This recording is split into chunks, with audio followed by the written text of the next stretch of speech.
Então, muito boa tarde. Boa tarde, Sr. Dr. Paulo Santos. Não sei se me está a ouvir. Estou feito, muito boa tarde. Muito bem, muito boa tarde. Então, já temos quórum, vamos então dar início à audição do Dr. Paulo Santos, Presidente do Colégio de Especialidade de Medicina Geral e Familiar. Eu penso que o Sr. já tem conhecimento da grelha que foi aprovada, portanto, na primeira ronda terá a possibilidade de usar da palavra durante até 10 minutos e depois eu passo a palavra aos grupos parlamentares e depois haverá uma resposta em bloco e depois uma segunda ronda, se for necessário, mais algum esclarecimento. Portanto, Sr. Doutor, antes de mais queríamos agradecer-lhe a sua disponibilidade, mas é importante nós podermos ter uma visão do Colégio de Especialidade de Medicina Geral e Familiar, que é de facto uma especialidade muito importante no que diz respeito ao acesso dos utentes ao Serviço Nacional de Saúde e não só, e portanto passava-lhe sem demoras desde já a palavra. Faz favor, Sr. Doutor, e muito obrigada por dispor do seu tempo para nos ajudar neste processo de especialidade da Lei de Saúde Mental. Faz favor. Muito obrigado, Sr. Presidente. Agradeço naturalmente o convite, dizer-lhe que é um prazer estar aqui e poder conversar à volta de um tema que é um tema que nos preocupa a todos naturalmente nesta questão da saúde mental. A OMS define a saúde mental, numa definição que é unanimemente aceite, como sendo um estado de bem-estar mental, não apenas a ausência de enfermidade ou doença. E este estado permite às pessoas lidar com o stress da vida, permite às pessoas realizar as suas competências, aprender bem, trabalhar bem e contribuir para o crescimento da sua comunidade, seja o seu núcleo familiar, seja a si próprios enquanto individuais, o seu núcleo familiar ou naturalmente a sociedade ou a comunidade onde se inserem. É um componente integral da saúde e do bem-estar que sustenta as nossas capacidades individuais e coletivas para tomar decisões, construir relacionamentos e moldar o mundo em que vivemos. A saúde mental é um direito humano básico e é crucial para o desenvolvimento pessoal, comunitário e socioeconómico. Esta é a definição da OMS, enfim, comumente aceite. Esta lei de saúde mental que me pediram para comentar e que eu faço com todo o prazer, tem o foco na definição, nos fundamentos e nos objetivos da política de saúde mental. E até aqui estamos perfeitamente de acordo. O problema é depois a segunda parte do parágrafo, onde começamos a falar, a focar naquilo que são as doenças mentais e não tanto na questão da saúde mental. Permita uma crítica, assim, esta não é uma lei de saúde mental, esta é uma lei que aborda a questão da orientação das doenças do foro mental, que são doenças fundamentais, são doenças que que rompem completamente aquilo que é a normalidade psicoafetiva da pessoa, consigo própria, com os seus ambientes, com os seus conviventes e, naturalmente, com a sociedade. Assim, a loucura tem sempre um aspecto extrínseco, porque, objetivamente, é sempre uma avaliação de fora para dentro, porque o próprio raramente se acha em condições, raramente se considera suficientemente disruptivo para se autocaracterizar como doente. Ainda que, em alguns quadros, enfim, a exuberância dos sintomas, como a tristeza, como o nervosismo, como as alterações do apetite, as alterações do sono, marcam de facto uma perspectiva de doença mental. E, portanto, quando falamos de saúde mental, precisávamos, de facto, de olhar não para os direitos e deveres das pessoas com necessidade de cuidados, mas para os direitos e deveres das pessoas, de todas as pessoas, independentemente das necessidades de cuidados que, naturalmente, são reguladas através, enfim, são impostas através de um diagnóstico e, naturalmente, através daquilo que é opções terapêuticas que irão, certamente, melhorar e alterar e melhorar aquilo que é o seu prognóstico em função da doença. E, portanto, esta lei define a doença mental, define depois o tratamento voluntário e define o tratamento involuntário e, portanto, foca-se muito na área da doença e muito pouco, de facto, na área da saúde. Apresenta como fundamentos da política de saúde mental a prestação de cuidados, o acesso aos cuidados e a equidade, que são características fundamentais em termos daquilo que é os serviços de saúde, conforme têm sido desenhados, sobretudo numa base hospitalar e numa base de especialidade hospitalar, ou seja, foca-se muito naquilo que é a doença e, sobretudo, a doença a precisar de abordagem médica. e foca-se muito pouco naquilo que é doença, ou que não é doença, ou que é doença, mas que não precisa de abordagem médica e que, portanto, não precisa de toda esta estrutura de acompanhamento e toda esta estrutura em que objetivamente, depois o doente será inserido quando ela necessita, não é?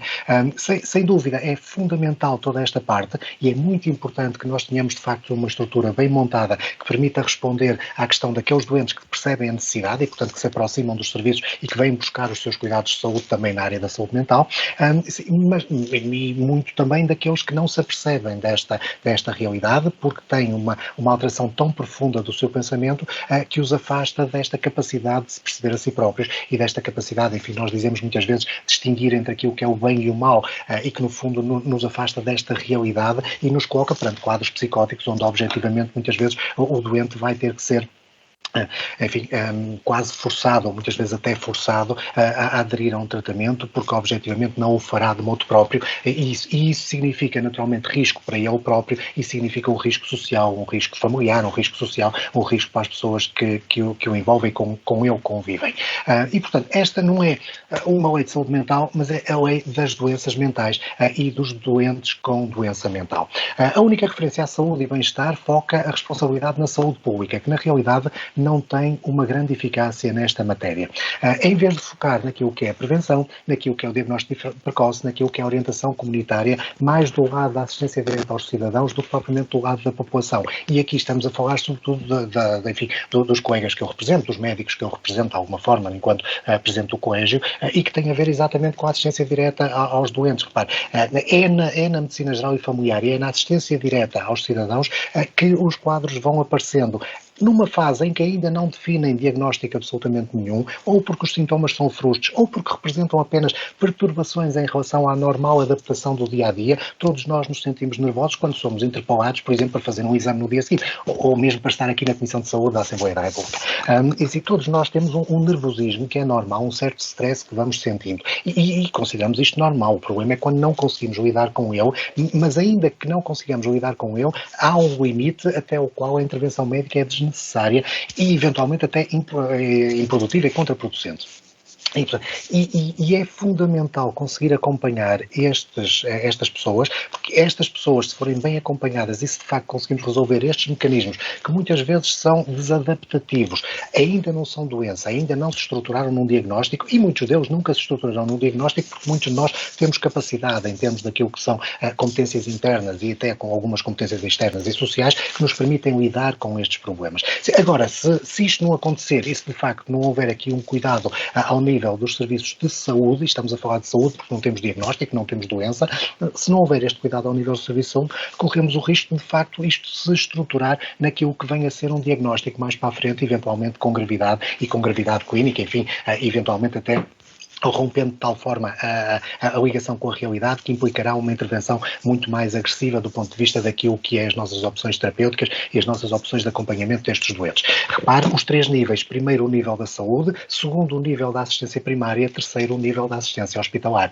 E a estes três níveis eu penso que é fundamental. Numa lei de saúde mental, eu penso que é fundamental de alguma forma definir estes níveis e criar de facto aqui soluções que permitam em cada momento, e tendo em conta aquilo que é, obviamente, uma atitude personalizada, proporcionar às pessoas aquilo que é a melhor opção em termos dos seus problemas de saúde ou, eventualmente, apenas das suas perturbações em termos da normal saúde.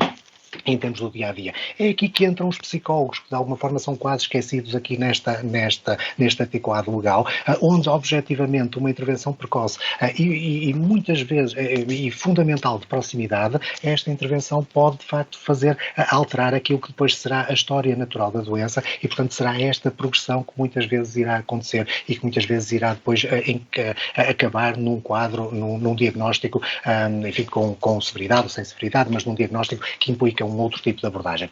Ao nível da medicina geral e familiar, que será este patamar do meio, assim, nós temos, enfim, alguns constrangimentos em termos daquilo que é os aspectos relativos às pessoas com saúde mental e, portanto, aqui ao nível da perturbação só, sem diagnóstico, e depois ao nível do diagnóstico. Ao nível dos que estão sem diagnóstico, portanto, pessoas que são saudáveis e que de alguma forma se sentem nervosas, estressadas, enfim, tristonhas, o que lhe quisermos, qualquer que seja o adjetivo que lhe consigamos pôr, ou que necessitamos de pôr, a verdade é que estas pessoas precisam de tempo de consulta. E neste momento nós temos listas superlotadas, temos um conjunto de tarefas que nos são colocadas ao nível diário e que, lamento, eu sei que não vem aqui a propósito, mas vem a propósito do encaixar, do seguimento deste discurso. Assim, eu lamento, não é por outros que não são médicos começarem a passar baixas que isto resolve o problema, pelo contrário, ainda nos pode trazer mais problemas a nós, como tivemos a oportunidade também já de dizer ao Sr. Diretor Executivo do Serviço Nacional de Saúde. E sim, na realidade precisamos de tempo, porque o tempo aqui é fundamental e o tempo não se conta em intervalos de 15 minutos ou de 20 minutos, conta-se em intervalos daquilo que este doente precisa de facto. Assim, e na atual formatação das listas, na atual formatação dos horários, na atual formatação das agendas dos médicos, de facto há uma estrutura demasiado rígida que não permite fazer o que, por exemplo, acontece em Inglaterra, que é criar blocos de 2, 3, portanto, se os blocos são de 20 minutos por consulta, criamos aqui blocos que englobam 40 ou 60 minutos para alocarmos a um determinado doente que vai precisar desta consulta, o que os ingleses chamam a consulta longa, uma consulta mais longa. E isto é perfeitamente possível de realizar no nosso contexto, desde que lhe retiremos esta rigidez de exercício que de facto tem caracterizado a Organização dos Cuidados de Saúde Primários nos últimos anos neste país. Sim.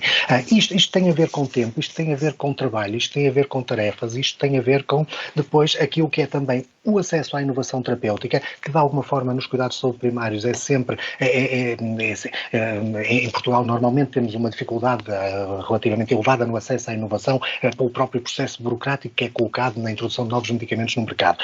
Mas depois percebemos que este processo burocrático é diferente para aquilo que é a farmácia de oficina, portanto para aquilo que é o ambulatório, daquilo que é a farmácia hospitalar, daquilo que é o internamento. E muitas vezes vemos que doentes que têm acesso a determinada medicação no internamento vão ter que se manter em consultas no hospital simplesmente para continuarem a ter acesso a esta medicação, quando efetivamente assim, esta medicação poderia, e eventualmente até se fosse introduzida mais cedo, poderia evitar que o doente chegasse à necessidade de ser referenciado a uma consulta hospitalar. Portanto, este acesso à inovação é fundamental e é fundamental também uma reestruturação de toda a rede de referenciação. Sim, a rede de referenciação foi montada, enfim, quando montamos o Serviço Nacional de Saúde, portanto tem 40 anos, mais ano, menos ano, mais mês, menos mês, tem 40 anos, e na altura funcionava muito bem, porque tudo era em papel, porque tudo era muito lento, porque tudo funcionava por correios e por CTTs. Nós, neste momento, funcionamos à velocidade de um e-mail e de um SMS, e na realidade continuamos a ter uma rede de referenciação que continua a ser pensada para trabalhar em papel. E isto tem naturalmente que alterar. E eu penso que estes são aspectos, só para concluir. Muito bem, obrigada.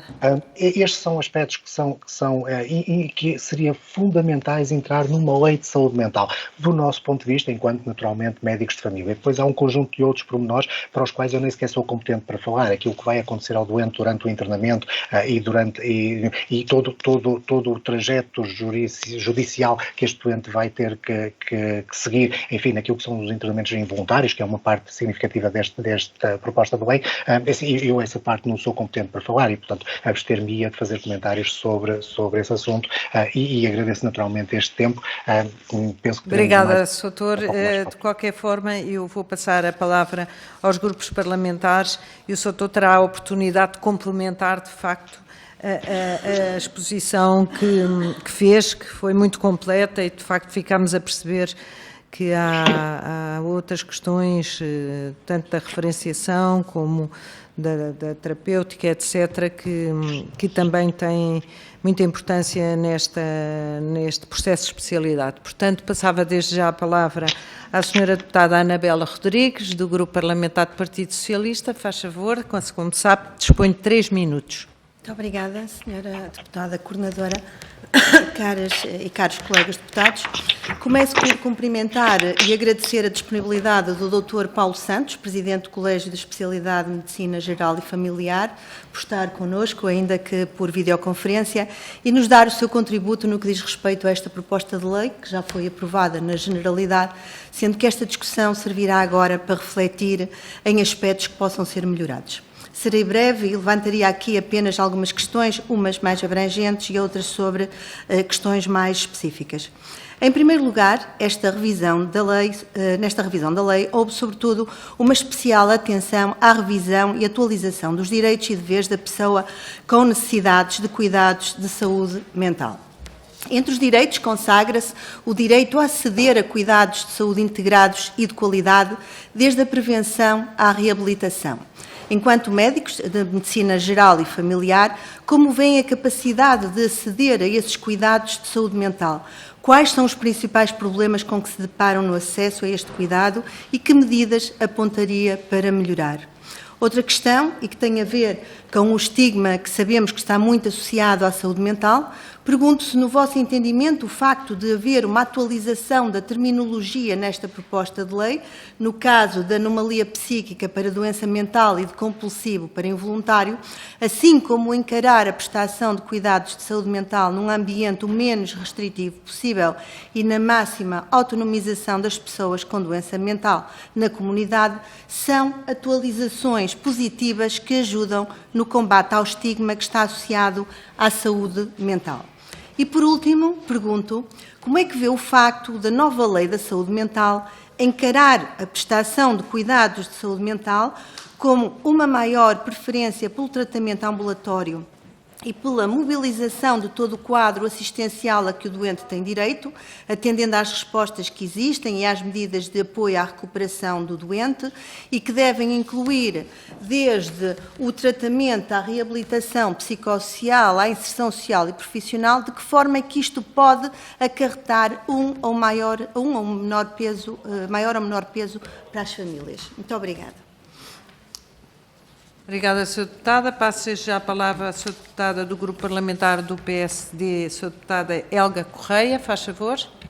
Muito obrigada, Sra. Coordenadora. Cumprimentar as senhoras e senhores deputados e um cumprimento especial ao Dr. Paulo Santos, do Colégio de Especialidade de Medicina Geral e Familiar. Agradecer desde já os contributos dados no decorrer desta audição, contributos importantes para a análise dos partidos naquilo que é esta proposta de lei do Governo relativamente à saúde mental e, sem tecer grandes comentários, a partir diretamente de algumas questões que o Sr. Doutor aqui abordou, falou-nos da questão das listas superlotadas, e eu queria também abordar aqui a questão das longas listas de espera para consultas de psiquiatria e consulta geral, para além de não falar da escassez de recursos do Sistema Nacional de Saúde, que impede que as pessoas, a maior parte dos doentes, tenham uma resposta célere e rápida naquilo que é muitas das vezes o início de uma doença de saúde mental, que possa ser uma situação muito mais grave do que aquela que é no início da doença.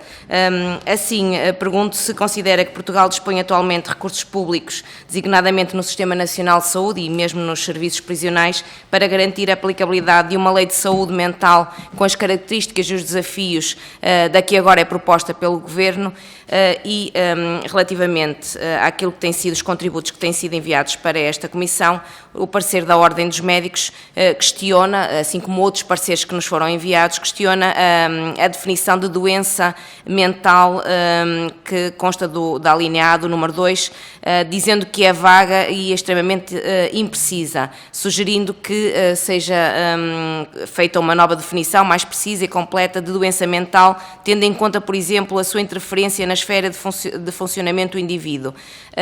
Eu perguntava-lhe se faz algum sentido, no seu ponto de vista, a densificação deste conceito e nomeadamente a inclusão de uma definição diferente para a doença mental. Depois, no seu parecer, também a Ordem dos Médicos, mais à frente, alerta-nos para a questão dos requisitos para o tratamento involuntário e para a existência de doença mental, sendo que ainda no seu parecer insiste na gravidade a nível da psicopatologia apresentada, propondo mesmo a inclusão de doença mental grave. Gostaria igualmente de ouvir a opinião do Sr. Doutor relativamente a esta concordância ou não de alteração da definição. Depois, e para concluir, o professor Henrique Prata Ribeiro, no parecer relativamente à PPL, entre outras considerações, discorda da substituição do termo anomalia psíquica grave por doença mental, por entender que é aquela e é o conceito limite entre o direito e a medicina, e o direito mental requer formação médica para diagnosticar e identificar, pelo que sugere repor aquela expressão na lei de saúde mental. E só para concluir dizer, e já tive a oportunidade de dizer à Sra. Presidente, não vou ficar para o final da audição, de qualquer forma está aqui o assessor da Comissão e a colega que poderá tomar nota das respostas que entretanto o Sr. Doutor poderá dar. Muito obrigada.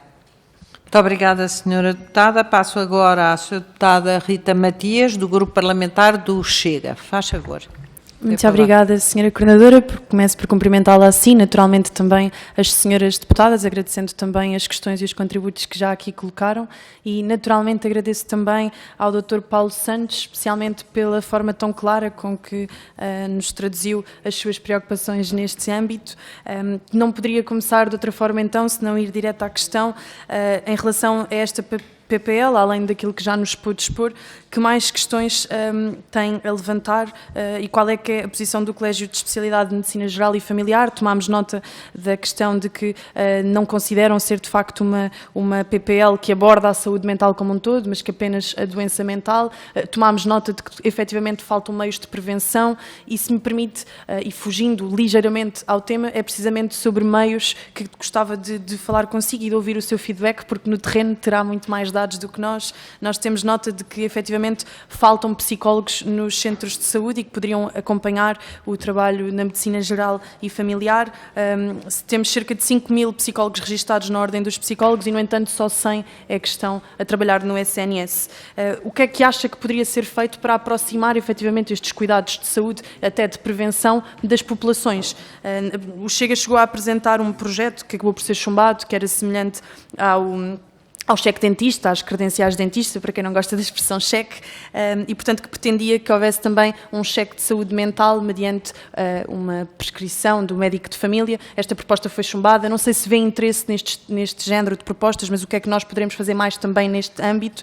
E depois dizer que efetivamente preocupa-nos também a falta de médicos de família. Começámos este ano, 2023, com menos 74 médicos de família do que no mês anterior, em dezembro, e portanto já temos mais de 1,5 milhão de utentes sem médicos de família, com todo o perigo que isto traz para a saúde. Portanto, são pessoas que estão sem aconselhamento, sem prevenção, sem diagnóstico, em todos os âmbitos da área da saúde, mas também na saúde mental, que, como mencionou e bem, todo o tempo conta. Quanto mais cedo conseguirmos atuar, mais rápido conseguimos prevenir que de facto, as situações de depressão e de quadro mental se agravem. E, portanto, gostava que pudesse expor um pouco mais. Tomámos nota também de que os horários são demasiado rígidos nas consultas. Parece-nos também um comentário muito pertinente. Efetivamente, um médico em 10 minutos não consegue olhar para um paciente e perceber se este paciente precisa de acompanhamento psicológico ou não, ou de psiquiatria ou não. E, portanto, todos os contributos que acha que forem úteis para, não só para esta PPL, mas também para todo o trabalho na Comissão, o Chega agradeceria a sua disponibilidade e, acima de tudo, a forma como tem estado a expor estas questões. Muito obrigada. Muito obrigada, Sra. Deputada. A Sra. Deputada da Iniciativa Liberal também teve que se ausentar e também está uma senhora assessora do Grupo Parlamentar que está atenta e transmitirá as respostas e todos o registro desta audição, mas passava então assim desde já a palavra ao Sr. Professor, ao Soutor, para dar os esclarecimentos às questões que lhe foram colocadas. Muito obrigada, faz favor. Muito obrigado e muito obrigado pelas questões que foram colocadas. De facto, são muito pertinentes do ponto de vista da discussão deste projeto de lei e do ponto de vista daquilo que é a nossa participação, a nossa ativa participação também nos processos assistenciais que envolvem estes doentes, que são pessoas que sofrem e sofrem de uma forma muito marcada. Se a definição de saúde mental é mais estrita ou é mais abrangente, a definição de saúde mental, a definição de doença mental, envolve sempre aquilo que é o aspecto social e o aspecto de relação. O que, aliás, não é diferente do que vem nas definições internacionais. É citada aqui a definição da OMS, que talvez seja a definição mais oficial, mas a definição da OMS remete muito para aquilo que é o Manual das Doenças Mentais, que é um manual americano, e que é o DSM, como é normalmente conhecido, e que basicamente tem as mesmas definições da OMS com um componente conceptual muito mais alargado e, portanto, uma definição muito mais concreta e muito mais estrita em relação àquilo que são os diferentes quadros de saúde mental. Se colocarmos 20 psiquiatras a falar sobre o assunto, todos eles vão ter opiniões diferentes, nós já estamos habituados a isso. Na realidade, as opiniões acabam por convergir sempre nisto que é uma disrupção consigo próprio, uma disrupção com o seu pensamento, com a sua forma de pensar e uma disrupção com o próprio, com o próximo. Com o outro, e que tem a ver com a forma como a pessoa se equilibra no seu ambiente familiar e se equilibra no seu ambiente comunitário. E é nesta ponderação entre o eu e o outro e naquilo que é a interface entre o eu e o outro que nós vamos encontrar aqui a doença mental. Qualquer definição que inclua, enfim, seja qual for a formulação mais estrita ou mais alargada que nós vamos encontrar, acaba por se fundamentar sempre neste aspecto. E, portanto, seguirmos a classificação das doenças, o Código de Classificação de Doenças Internacionais do OMS, acho que é um bom princípio, ainda que todos percebamos que os códigos e os códigos de classificação permitem classificar, não descrevem exatamente aquilo que está em causa.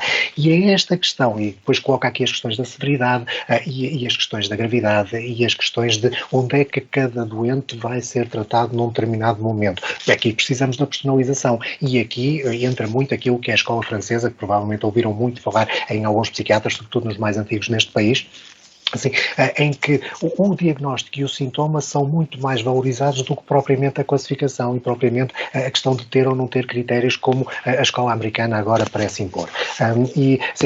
Que nos facilita a vida em termos daquilo que é a classificação do doente, em termos daquilo que é a caracterização diagnóstica, mas que nos dificulta muito a vida em termos de uma área onde o diagnóstico às vezes não é tão simples e não é tão exato quanto ter ou não ter um cancro, quanto ter ou não ter um infarto. O que significa que temos sempre que olhar para a pessoa e temos sempre que personalizar este diagnóstico. Enquadrar isto numa definição é sempre complicado e, como eu digo, se colocarmos 20 psiquiatras, ou enfim, os 1.200 psiquiatras que nós temos cá em Portugal, se os colocarmos todos juntos a falar sobre a definição de doença mental, provavelmente vamos ter um igual número de definições diferentes, com pequenas variantes, mas na realidade sempre a entroncar no mesmo problema.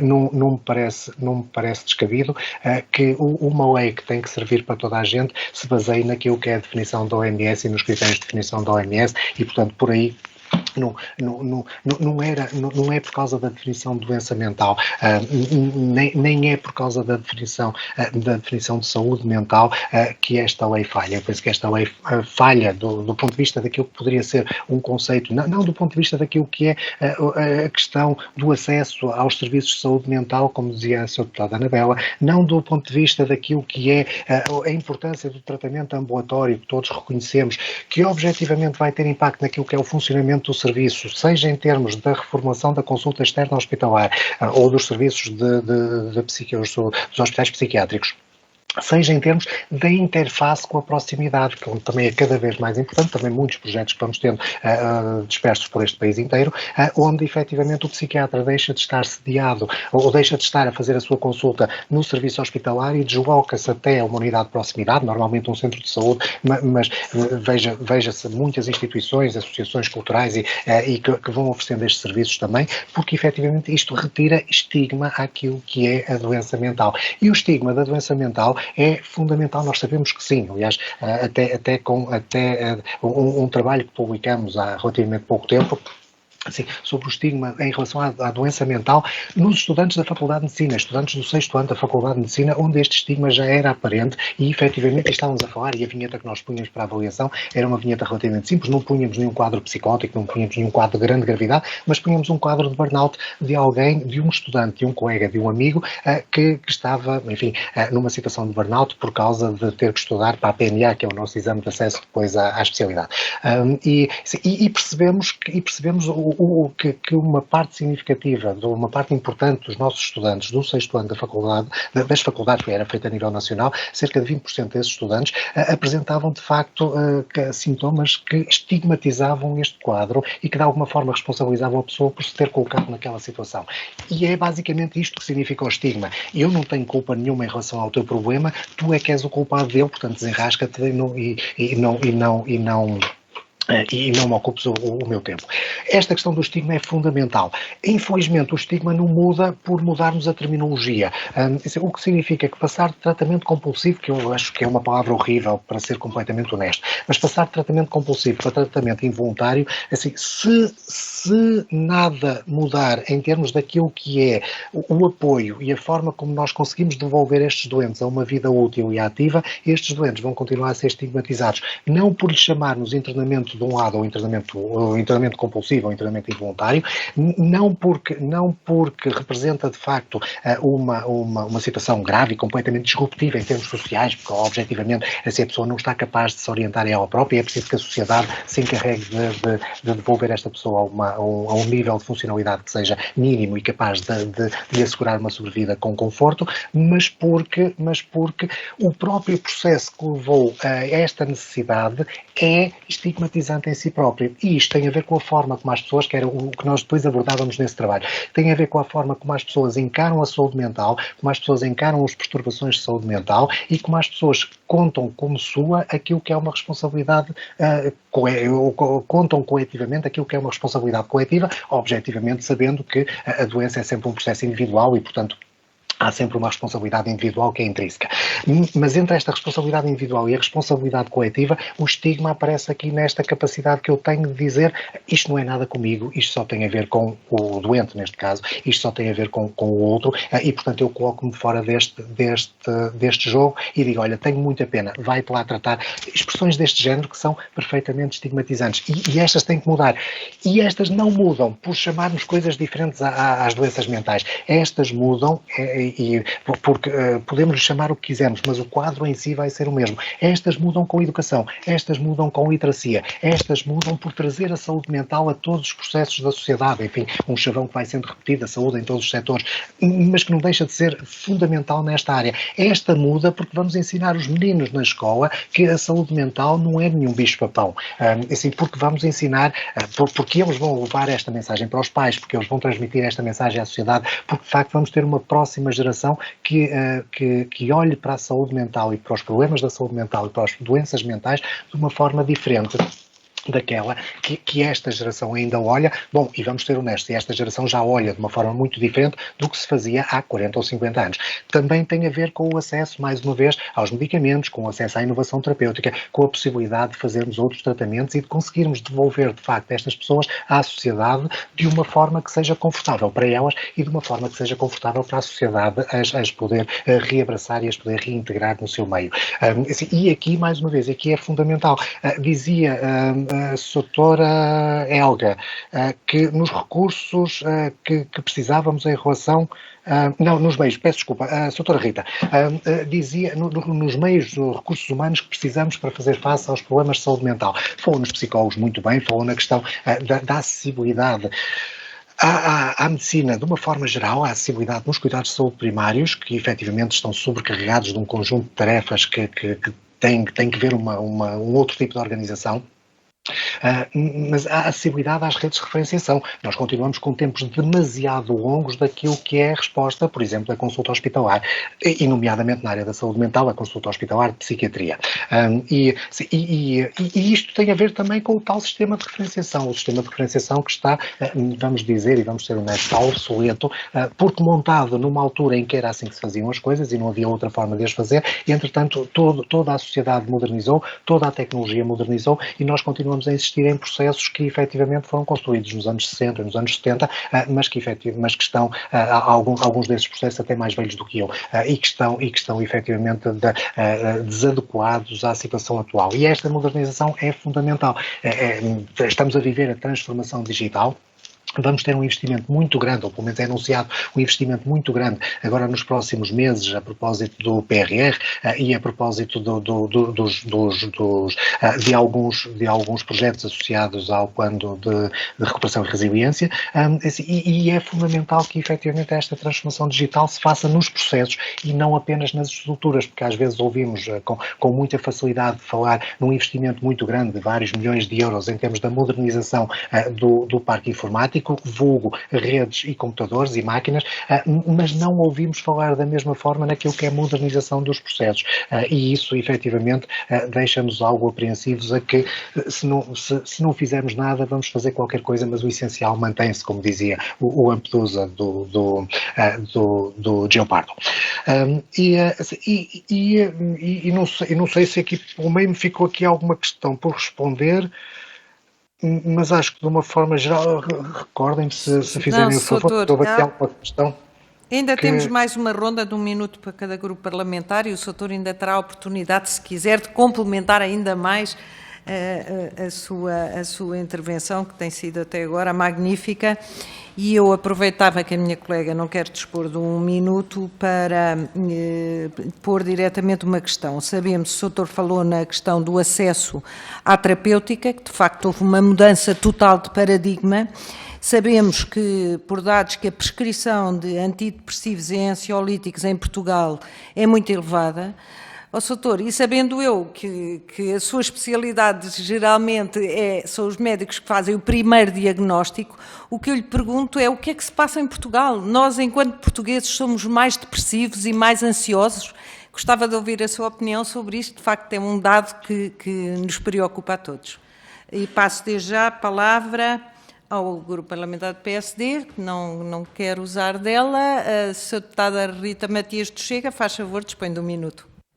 Muito obrigada, Sra. Coordenadora. Agradeço também esta pergunta, que também acompanhamos a preocupação, e não poderia deixar de sublinhar apenas um dado que nos deu, que teve que ver com a questão do estigma relativamente à saúde mental, ainda nos estudantes universitários na área da medicina, precisamente, e era mesmo sobre saúde mental, de quem cuida da saúde mental dos outros e de quem cuida da saúde no geral dos outros. Também gostava de perguntar que dados nos pode dar sobre o estado da saúde mental, que eventualmente o burnout que os médicos, nomeadamente na medicina geral e familiar, possam estar a sentir, dada a falta de meios e a pressão que também sentem para corresponder às expectativas dos utentes, mesmo que nem sempre disponham de todos os meios necessários. Muito obrigada. Obrigada, Sra. Deputada. Se não houver mais questões, devolvo desde já a palavra ao Soutor para complementar desde já a fantástica exposição que já nos fez, que foi tão abrangente, mas para uma última intervenção, por favor, faz favor. Muito obrigado pelas duas questões, que eu penso que vão as duas exatamente no mesmo sentido, que é se efetivamente nós somos mais doentes que os restantes europeus, ou se não somos mais doentes que os restantes europeus. Assim, o que nós vemos é que há sobretudo uma incapacidade de gerir processos ao nível de estruturas básicas, e esses processos acabam por resultar naquilo que essa incapacidade acaba por resultar naquilo que é uma prescrição, ou seja, não tendo tempo para fazer de outra forma, então toma lá um ansiolítico e ficas melhor. Repara o que é que acontece em Inglaterra. Qualquer doente que se apresente com uma questão de insónia, vamos colocar aqui 40, 50 anos, um adulto jovem, enfim, já maturo, mas um adulto jovem, que se apresente com uma questão de insónia, porque anda a dormir mal, porque naturalmente tem um conjunto de preocupações da vida que leva para a cama e que depois acabam por transtornar aquilo que é o seu normal período de descanso. Os ingleses receitam-lhe duas coisas. Primeiro, um CD de relaxamento. Segundo, uma consulta com o psicólogo que está lá no centro de saúde. E, assim, numa perspectiva de centro de saúde alargado, não é exatamente a mesma perspectiva que nós temos aqui. Repare que os psicólogos nem sequer estão nos centros de saúde. Os psicólogos estão na URAP, que é uma outra estrutura, que é uma estrutura do ACES, mais ou menos de proximidade, mas nós temos ACES que distam de uma ponta à outra 100 km e 100 e tal km, onde a proximidade, enfim, é relativa. Isto é o que acontece normalmente em Inglaterra e passando por esta fase, a maior parte das pessoas vão conseguir lidar com os seus stresses, lidar com a sua ansiedade, lidar com os seus problemas do dia-a-dia, as tais questões que são desadaptativas, mas ainda não são diagnóstico, e vão conseguir lidar com elas de uma forma muito mais simpática do que claudicar e tomar um comprimido. Mas isto é preciso tempo, isto é preciso profissionais e isto é preciso uma disponibilidade que não tem a ver com acessibilidade, não tem a ver com o facto de conseguir a consulta, porque essa está mantida e a acessibilidade aos cuidados de saúde primários é muito boa em Portugal, como sabemos, aliás, melhor do que a média dos nossos pares europeus. Mas tem a ver com a disponibilidade. Sim, tem acesso à consulta, mas depois não tem tempo disponível na consulta para resolver os problemas que são colocados. E isto entra-nos na questão da multiplicidade de tarefas, entra-nos na questão de termos todo um conjunto de orientações que a Direção-Geral de Saúde tem chamado de normas de orientação clínica, mas só mesmo em Portugal é que se chamam normas, porque objetivamente aquilo nunca diz como é que se trata o C. Manuel, diz como é que se trata os doentes que em princípio terão, enfim, neste caso depressão ou ansiedade, mas se quisermos diabetes ou hipertensão ou cancro, diz como é que se trata o conjunto dos doentes, depois objetivamente precisa de ser personalizado naquilo que é uma atitude terapêutica específica, individualizada ao doente em questão. A Direção-Geral de Saúde tem muita mania de fazer normas, e normas têm um aspecto regulamentar, e este aspecto regulamentar acaba por dizer que aquele Sr. Manuel, a quem acabamos de dizer que tem um episódio depressivo, é tratado desta forma assim. Isto era muito importante, que a Direção-Geral de Saúde, eu penso que aqui a Assembleia da República pode e deve ter um papel, é a sociedade, se o serviço não tem capacidade de se modificar a si mesmo, então a sociedade que exige um serviço que seja diferente. Esta necessidade que existe de facto, mudar o paradigma daquilo que está a ser feito ao nível da Direção-Geral de Saúde. E aqui, mesmo nesta lei de saúde mental, também é muito importante, porque a questão da gravidade define-se, obviamente, na personalização, mas a questão da gravidade nós conseguimos definir linhas de orientação para esta gravidade, conseguimos definir conceitos e conseguimos definir critérios e até indicadores para avaliar esta gravidade. Sim, precisamos que isto esteja bem feito. Repara o que acontece com a Autoridade de Saúde. A avaliação da Autoridade de Saúde, que é uma das formas de entrar uma das portas de entrada para o tratamento involuntário, para a avaliação e tratamento involuntário, a avaliação da Autoridade de Saúde é baseada unicamente naquilo que é a apreciação da Autoridade de Saúde, que objetivamente são colegas de saúde pública que já se afastaram da clínica há muitos anos, porque não é esse o papel deles é um papel de saúde pública, é um papel orientado para a população, não para o indivíduo, e que agora são obrigados a dar o parecer sobre um determinado indivíduo que a sociedade, enfim, a família, os vizinhos, a polícia, às vezes até o médico assistente, dizem que ele não está de facto capaz de se orientar a si próprio e, portanto, precisa de ir a uma avaliação, e aqui da psiquiatria, sem dúvida nenhuma, a especialidade certa para o fazer. E a Autoridade de Saúde, que é o delegado de saúde, que é o médico de saúde pública, não tem uma ajuda, não tem um conjunto de orientações que lhe permitam tomar esta decisão com base naquilo que é a melhor evidência existente. Esta evidência, e repare que a Direção-Geral de Saúde é a autoridade máxima de saúde do país. Este conjunto de orientações pode e deve ser criado pela Direção-Geral de Saúde, definido pela Direção-Geral de Saúde, obviamente ouvindo aquilo que são os técnicos e ouvindo aquilo que são, não apenas a saúde pública, mas as outras especialidades, como aliás tem feito e bem, mas que de facto sirva como um instrumento que apoie a decisão, não um instrumento que tente de alguma forma substituir a decisão. E este aspecto que também não está completamente claro aqui nesta lei, o enquadramento da Autoridade de Saúde, sendo que a Autoridade de Saúde é a autoridade e, portanto, tem o seu próprio enquadramento, mas este aspecto de apoio à decisão da Autoridade de Saúde, que eu penso que também poderia ficar aqui de uma forma muito clara, eu não sei se os colegas de saúde pública já tiveram a oportunidade de participar aqui ou não, porque eles são diretamente implicados nesta lei, mas que efetivamente seria fundamental para os ajudar também neste processo de decisão e de alguma forma clarificar aquilo que são os processos, ajudando quem está do lado de fora, e do lado de fora estão os familiares, isto tem a ver com literacia, tem a ver com informação à população, educação para a saúde, do lado de fora estão os familiares, está a sociedade, estão os amigos, está, enfim, o padre da paróquia, por aí fora. Assim, quem está do lado de dentro dos serviços, mas está de fora desta decisão, nomeadamente nós, os médicos de família, assim, quem objetivamente tem que tomar a decisão, a Autoridade de Saúde, e depois, naturalmente, ajudar também aquilo que são os processos de todo o enquadramento que todo este processo tem que ter ao nível depois dos serviços psiquiátricos. Muito obrigada. Eu não sei se alguma das senhoras deputadas tem alguma questão. Não? Então, resta-me agradecer, Sr. Doutor, a sua disponibilidade e, de facto, os esclarecimentos que nos prestou. Estamos disponíveis se por acaso quiserem enviar algum contributo por escrito. Ainda estamos num processo de especialidade que ainda vai demorar. Vamos também fazer uma audição de várias associações, todas em conjunto, também na questão da representação dos doentes, que também é muito importante. E, portanto, Sr. Doutor, muito obrigada uma vez mais e disponha-se, se precisar de alguma informação sobre este processo de especialidade, nós temos aqui um acervo de documentação muito grande. Muito obrigada. Até uma próxima oportunidade. Muito obrigado. Prazer Obrigada. e até uma próxima. Obrigada.